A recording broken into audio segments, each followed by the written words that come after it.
Give a very loud welcome to our first guest, Mr. John Kassir.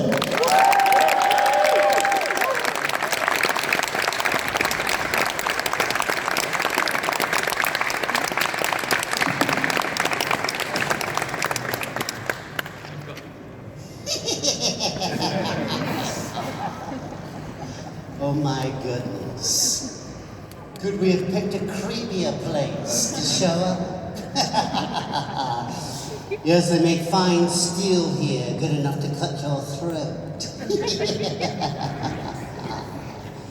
Welcome to Horrorcon. Thank you. And welcome. Pleasure to be here. Is it your first time in Yorkshire? Or have you been here before? If I had been in Yorkshire, it would have been over 20 years ago, so it's been a while. Yeah. Well, you are very, very welcome. Thank you. Thank you. Yeah. John, literally, we've just met, so my name's Tony. Tony, it's a pleasure. Pleasure too for me. I've got a bunch of questions here that I'd like to ask. I'm sure our friends will have their own questions as well, but I wanted to begin with this.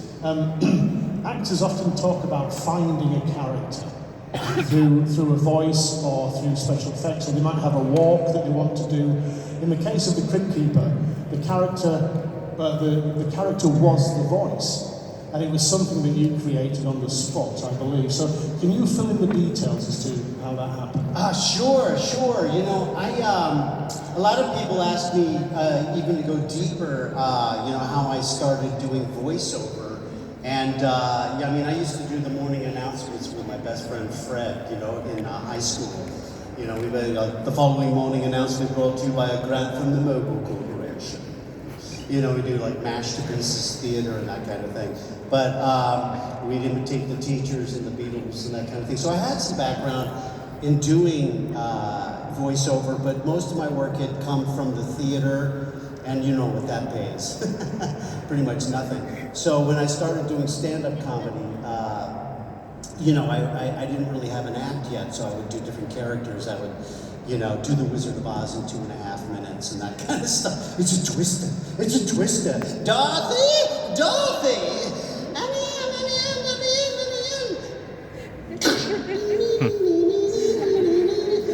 As coroner, I must occur, I thoroughly examined her. She's not only merely dead, but truly and sincerely dead. We represent the lollipop here, the lollipop here, the lollipop here. Who killed my sister? Was you with the ruby slippers? Oh, rubbish, you have no powers here. Pick up before someone drops a house on you.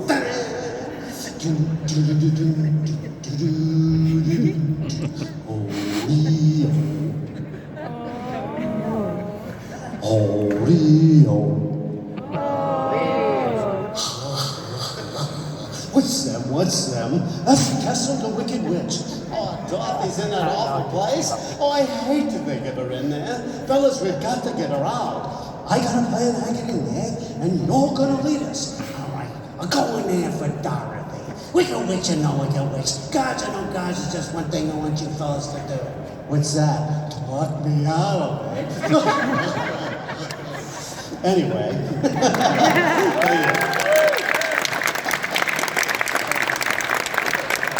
I was doing my first series for HBO where Tales from the Crypt was being created. And I had watched these comic books when I was a kid. I used to have to hide them from my parents, they were very controversial. And so they knew that I did voiceovers in my stand-up, and asked me to come down to Kevin Yeager's studio where he was working on the puppet. And I don't know if all of you know this, but Kevin had also created the Chucky doll and a number of other wonderful things, and they didn't give him much budget to work with, so he was using spare parts from Chucky. In fact, those are Chucky eyes you see on the Crypt Keeper. I think he originally had meant to do something that was temporary, but it gave such a kind of like a Paul Newman kind of thing to the Crypt Keeper that he kept it. So I literally got to see the puppet as I walked into. I was so excited. First of all, I was so excited to walk into Kevin Yeager's studio and see all the incredible things that he had created over the years. But to see the puppet and see that he had holes in his throat and rotten teeth and, drool dripping from his mouth, that's where I decided I would give that texture to it. And then when they gave me the copy, and it was really funny because there were all these dramatic actors and voiceover guys and stand-up comics all auditioning for it. And I could see them trying to make the Crypt Keeper all kind of mean and angry and creepy and all that stuff. And I'm like, they don't get it. This guy's hysterical. It's funny, So as soon as I started doing the puns and the jokes for Kevin, he was just like, I know he had been listening probably for days for the right voice, and he was just sitting there like this, and I started doing it, and he was like, yeah, keep going like this. And I started doing more, and I started laughing because he started laughing. I'm like, great, the Crypt Keeper laughs at his own jokes. This is perfect. And the next day he had me doing it for Joel Silver and Dick Donner, who were two of the biggest producers / directors in the entire business who were producing the show. And they were like, wow, that's great. We'll see you on the set. You're like, as an actor, you're always going, yeah, I'll believe it when they call my agents and actually hire me. But it was true. They hired me for it. And it literally launched my voiceover career. Because as soon as I started doing this job, people were like, wow, I like the Crypt Keeper voice. I got the best voiceover agent after that. And so not only was I working in the theater and on camera, but then I was working doing voiceover work, which, are there any actors out here tonight? People who would like to be an actor? People who have fooled their mother once or twice? Well, there's some people in the back there. But to become an actor, you think it's a career that you can sustain. I've been able to sustain it, knock on wood, for 45 years. And one of those reasons is because of voiceover, because literally as you get older, there's less and less parts that are written for you, and you're competing with other actors who have been around a long time. It's like, well, it's between you and Steve Buscemi, and you're like, don't bother calling.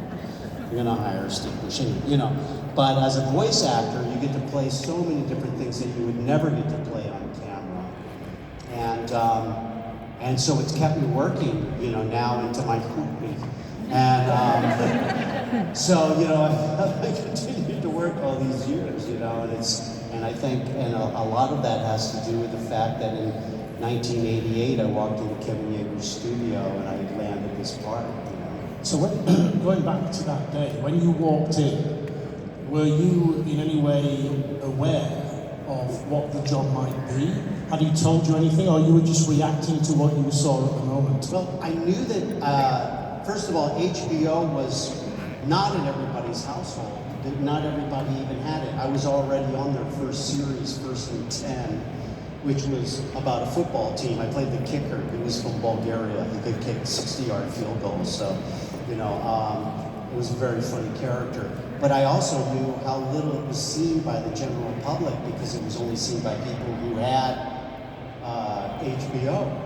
So, it wasn't until stuff like Tales from the Crypt that really put HBO so much on the map that everybody had it, or they wanted to get it for that show or whatever, So when they called and asked me to come audition for it, knowing that I did all these voices in my act and stuff, I was dubious that it would be a huge show that everybody would get a chance to see. I was also because I had the comic books as a kid, and they were so controversial. They said they caused juvenile delinquency back when I was a kid.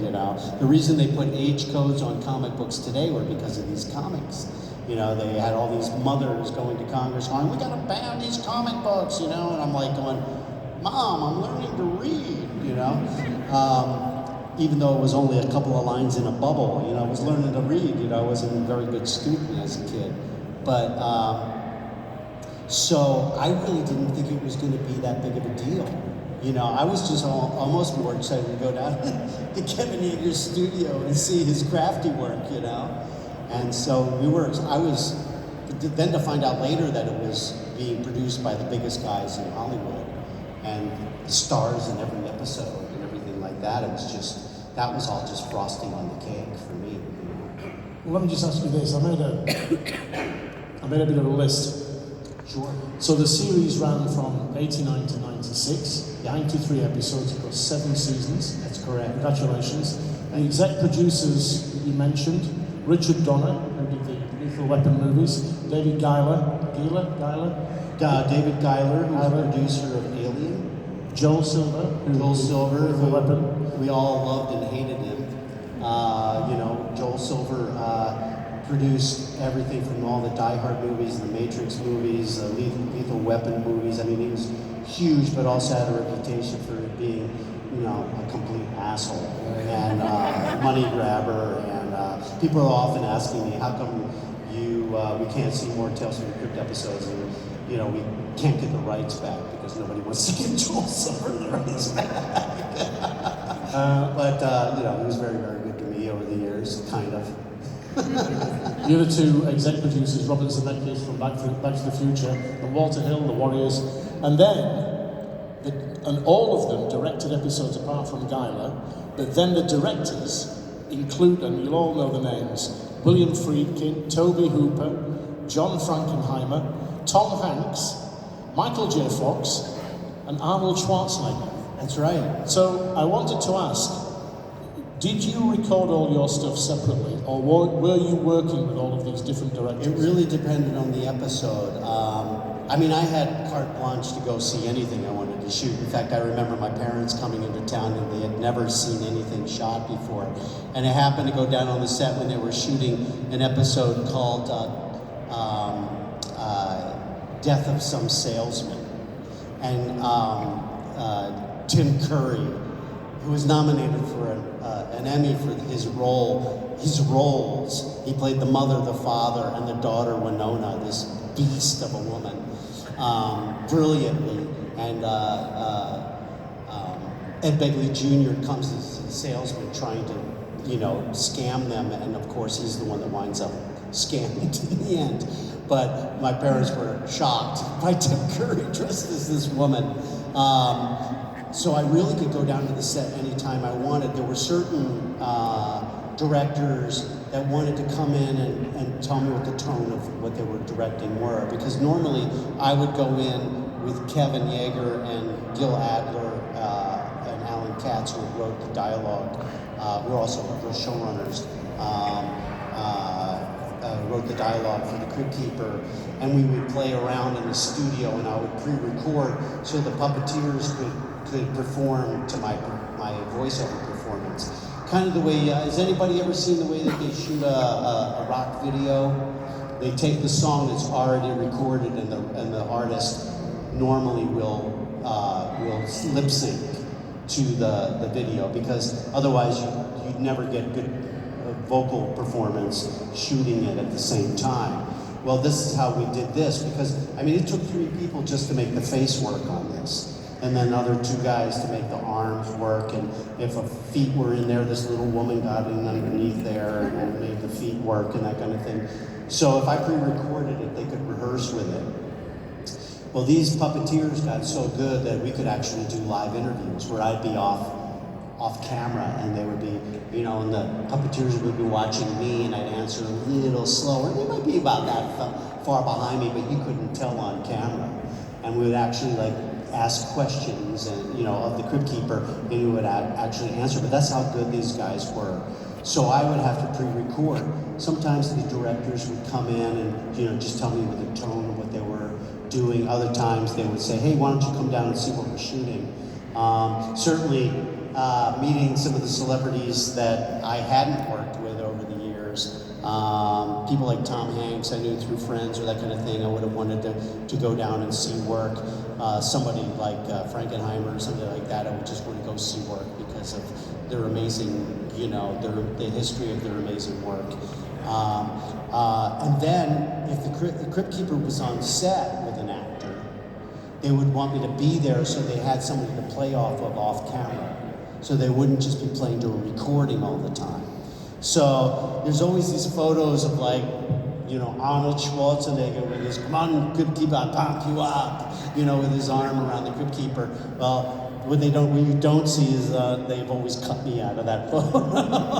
I'm on the other side of Arnold for those photos that we got to set up for. But sometimes I got privileged to watch some of the most creative stuff. Let me ask you this: was there ever any discussion about you or an actor actually playing the character with the assistance of makeup, or was it always going to be a puppet? I think that it was a smart move to make it a puppet. I mean, look at you. You guys were all kids when this show came out. Literally, it had the feeling of a kid show. Hello, kiddies. Hello, boys and ghouls. I will jokingly say to somebody when they come up to my table, they go, "Oh my gosh, you were the first horror thing that I ever saw." I was like, well, the Crypt Keeper's kind of like the gateway drug to horror. Some people laugh and other people are like, that's true. My parents wouldn't let me watch, so I snuck down with my grandmother on the weekends. I hear all these great stories, but sorry, I digressed so much. I forgot. Was it always going to be a puppet? Yeah, so it kind of made sense that it was a puppet. Now that they wanted, when we talked about wanting to get the rights back and redo it, they were talking about, doing a CGI version of them and that kind of stuff. I was like, big mistake to me, I think I love the puppet. Of course, it's harder with a puppet because you have to have 5 puppeteers every time you want to bring the Crypt Keeper to life. Like we did the Tonight Show with Jay Leno, and they had to bring all the puppeteers down, and I'm off camera and the whole thing. They had to do all that, but they eventually did make a puppet for promotional reasons.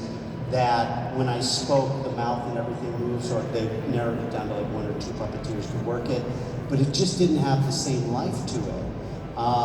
Makeup would have been really, really hard. They did, they had the stunt shows, at Universal Studios and that kind of stuff, where they had the Crypt Keeper was kind of like the host of Universal Studios when they first started.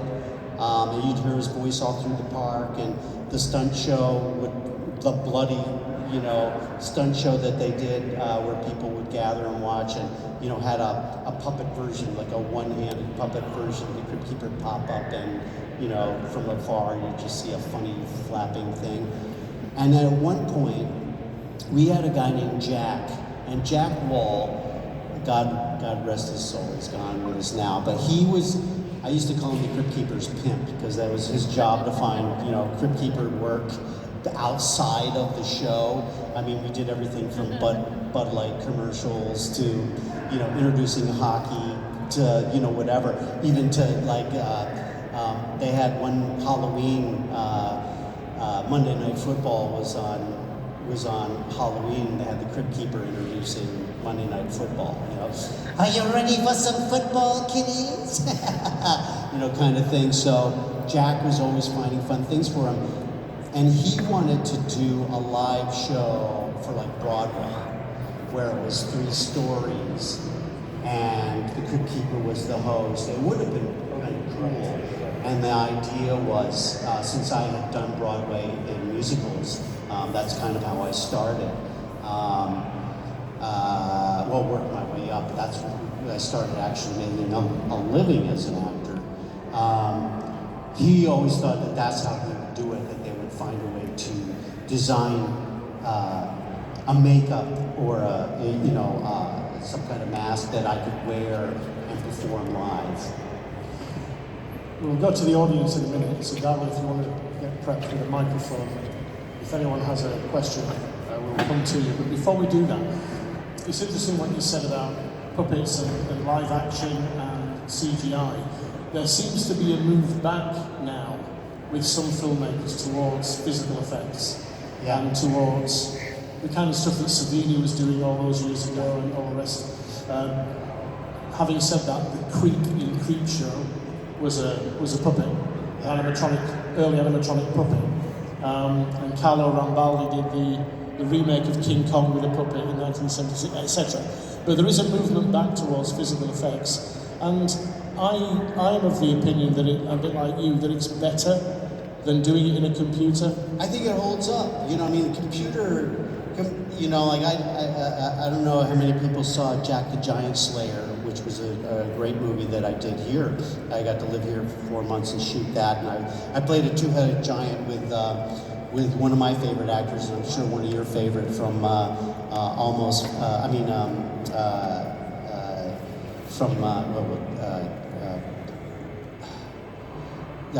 Bill Nye. And we played a two-headed giant. I was this little head on his shoulder, you know, so we had to do that with all mocap and all that stuff. And you look at the effects of it when we were doing them, they were cutting edge. The amount of money they spent on it now, if you went and watched it now, you were like, yeah, some of those effects are not quite where, you know, not nearly what you see now. Sometimes you can't even see what's effects and what's not now. But practical effects, or what you call physical effects, I mean, you go see Night of the Living Dead, and that's as visceral as anything that you will ever see. It still holds up. You know, I mean, whether they went and got guts from a butcher shop, or whether they, you know, the sound effect was put in. And I meet people every day, like yourselves, that come to the conventions that tell me that that's what they're studying, practical effects, because they love it so much. And frankly, I think they hold up really well because of that, you know? Yeah. It's a good observation. First question from anybody in the audience, if you've got one, over here. The Grim Reaper over here, the Grim... What's your favourite voice that you can do? My favorite voice character? Well, I mean, obviously would have to, you know, one of them would obviously have to be the Crypt Keeper, because, you know, he's the one that made my voiceover career happen. Plus, I got to infuse so much my own personality into him. But of course, one of my favorites is playing the original Deadpool. A lot of people don't know that I originated the voice of Deadpool when it first came out in the Ultimate Alliance games, X-Men Legends, and all those things, because he was such a great, fun, sarcastic character. I love doing Miko the raccoon in Pocahontas, because that launched a whole other wheelhouse of work for me, doing animals and creatures and that kind of thing. Do you have, I mean, notwithstanding that virtuoso performance of Wizard of Oz, thank you. Oh, do you have the voices almost as a database? Can you just do them? I'm not asking you to be a performing monkey, but right. Have you got this stuff? Yes, you are. Come on. Yeah, have you got this stuff in you? I'm not, because it's not an impersonation that you're doing. It's a character. It's totally a character, and you know, like people are like, well, how do you come up with a voice? I mean, I have a lot of people who come up to me that want to be voice actors. You know, back when I was a kid, everybody wanted to be Mick Jagger. You wanted to be a rock star. And then everybody wanted to be an actor. Then everybody wanted to be on TikTok. And everybody wants, you know, I have so many people who want to be voice actors because it's such a wonderful business, and there's so much animation and games and things that are made now every day. And so, but they go, oh, well, I impersonate this guy, and I can do an imitation of that guy, and that kind of thing, which is great. But you know how many times I got to impersonate somebody else's voice? I can count them on one hand through my entire career. The rest of the stuff were all original voices based on a script that was given to me. Sometimes there's pictures. Sometimes there's a whole Bible book of all the different aspects in life of this character. It may or may not even inform what I wind up doing. Nowadays, because of technology, I can do all my auditions from home. I have my own little home studio. My wife, who's in the audience, is a voice actor as well. We can record from home. And we can record some of our voices or characters or even jobs from there as well.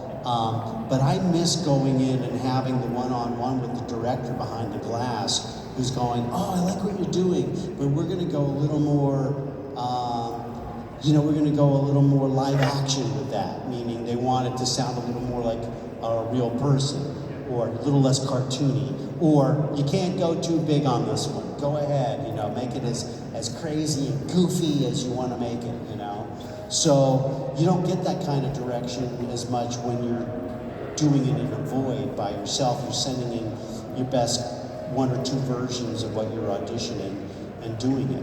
You know, like if they had asked me to audition for the Crypt Keeper with just a picture without having gone down to Kevin Yeager's studio and getting the opportunity to see what the depth of this character was, I wouldn't have had, you know, I immediately was like, oh, well, he tells all these puns and he's funny, just like the comic book, but he's also like Alfred Hitchcock from Alfred Hitchcock Presents. You know, probably read those comic books, and that's why he was into the puns and the whole thing. And he had one eyebrow raised and was being funny when he was trying to be scary at the same time. And letting you know that this is supposed to be a fun character, you know. Always, if any of you have seen the quite lengthy promotional film that Hitchcock did for Psycho, when he's talking to the camera, it runs for about 17 minutes. So it's not a trailer, it's kind of a featurette. And it's exactly, John, what you've just said, where he's winking to the camera and he's talking to you. He says, let's just go to the top of the stairs. There's a bit of blood up there. Actually, let's not go to the top of the stairs. He's making, that's a very bad impersonation of Hitchcock, but he's making himself as much of a part of the film as the characters in the film. Yeah. Another question. One on the back here, Tony. I'll see you, right there, yep. Hiya. I just wondered if you've got any tips or tricks or how to like look after your voice as well when you're doing the Oh yeah, well, you know, I mean, that's my instrument, you know. If you had your Stradivarius, you'd oil it properly, you know, you'd keep it in the right, hey, nobody walks out on me.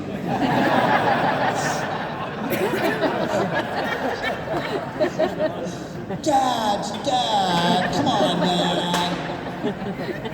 Sorry. Yeah, you know, I mean, I really have always taken care of my voice. I mean, people that go, is the Crypt Keeper hard on your voice? You know, it can be after 4 hours. I mean, certainly when I do these conventions, you know, everybody comes out, they want to do it. You know, you can get a video or, you know, I mean, I priced it in, so if somebody wants to come get a video or their voicemail or something, I do it. The only reason I don't do it for free is because I wouldn't be able to speak at the end of the day, obviously. I have to protect my instrument. But the main thing that really helps your voice is steam. You know, do you use your voice professionally? No? Sometimes. Anyway, steam is the thing that gets to your vocal cords. Your vocal cords, obviously, I'm manipulating my vocal cords because they vibrate. And if you change the vibration on them, you know, like Rod Stewart's vocal cords probably look like somebody's cauliflowered ears, you know? You know, so that's why they sound like that, you know? But I can manipulate, I've been given the gift from God to be able to manipulate my vocal cords to change them for that. So the voices that I have to manipulate them the most are the ones that are the toughest on my voice. So I try to do, like, voice actors now have been able to negotiate into their contract that if it's a job, especially the games where you do a lot of screaming and dying and getting shot and all that stuff, or creatures where I do kind of stuff, you know, weird creature-y stuff, they have to let you know you're going to be doing stressful vocal work, so that you might want to do a shorter, you know, negotiate a shorter amount of time to work. So rest is the best thing that I give my voice when I'm not working. And, you know, good people are like, oh, I use lemon and honey and blah, blah, blah, blah, blah, which is great for your throat, because your throat can get sore if you're using your throat in the voice that you're doing. But the vocal cords themselves, really the best thing that gets to them is steam. So, you know, I'll have a nice hot drink to, you know, breathe in some steam and get that going. Yeah, my pleasure. Another question, darling? If not, up two over here. One more. Okay, one more, sorry. Hello. I was just wondering if you could talk a little bit about what it was like to do Reefer Madness. Oh, Reefer Madness. Now you're talking my language. Thank you. Not because of the reefer. The demon weed. Reefer Madness was amazing. You know, I mean, if none of you have ever seen Reefer Madness, the musical, it is just one of the funniest damn things I've ever done. You know, and who doesn't want to be raped by Kristen Bell? So I have some friends. Andy Fickman, who directed Reefer Madness, and I had a friendship early on. We worked on some other things together. He was working over at Bette Midler's company doing development just when my career was hitting, and we were trying to come up with something for me to do. But then I got really, really busy doing Tales from the Crypt and First and 10 and all these shows at the same time. And he goes, oh, these guys, they know your work, they want you to be in their new musical, Reefer Madness, the musical. And I was like, and it was in LA where those are small runs and small theaters and it doesn't pay a lot. And I was like, I'm really busy. I don't know if I have too much on my plate. He goes, oh, it's going to be so much fun. And he sent me the music, and then I met the creators, Dan Studney and Kevin Murphy. And I thought they were a hoot. So they started writing that character of Ralph around me. Anyway, it is based on the 1930s/1940s film that was supposed to try to scare you away from using reefer and marijuana. And they also saw the beautiful part of how it pertained to our society now, how the government tries to scare you out of doing things, and decided that they would make this funny show. So we wound up doing it in a small theater, and what normally would run a couple of months in LA wound up running 2 years. And from there we went to do it off Broadway. We opened the week of September 11th in New York, which was a sad experience. For me, I wish I had never had that opportunity, but that was where we picked up Kristen Bell as a Broadway actress into the show. And then along the way, Showtime said they wanted to make it as a movie, and they came to us, and none of us really knew who were going to get the parts and who was going to be replaced by, I think at one point they were like, oh, you're going to be replaced by Jack Black, or you're going to get replaced by, Pee Wee Herman, or you're going to get, and of course the director and the creators were like, no, we wrote that part for John Kassir. There's nobody else that can play it. And we shot it in Vancouver, where they smoke a lot of weed. At least the crew did. Can we get that take again? We had a lot of fun shooting it. And to our surprise, it just became more and more popular. And they just did a really wonderful production of it in LA that took place in a space like this, where it was all over the space and it had really cool choreography. And they had a victory garden where you could smoke reefer before going in and have some food, and that's LA for you. And so that was, thank you for asking, because I've maintained deep friendships with everybody in that, including Alan Cumming, including Kristen, including Christian, and we always keep well in touch. And our dear, dear friends, we had more fun shooting that than probably anything I've ever done in my life. Yeah. And when you asked about the voice, my favorite voiceover work, Reefer Madness is on camera. Reefer Madness, playing Shemp in the Three Stooges movie, Three Guys Naked from the Waist Down, which was a play that I did off Broadway that kind of launched my career as a stand-up comic, was I'd probably be my third in terms of my favorite projects. Well, we'll have to explore some of that tomorrow. Excellent. With some new questions. We've run out of time. Ladies and gentlemen, make it loud for Mr. John Kassir.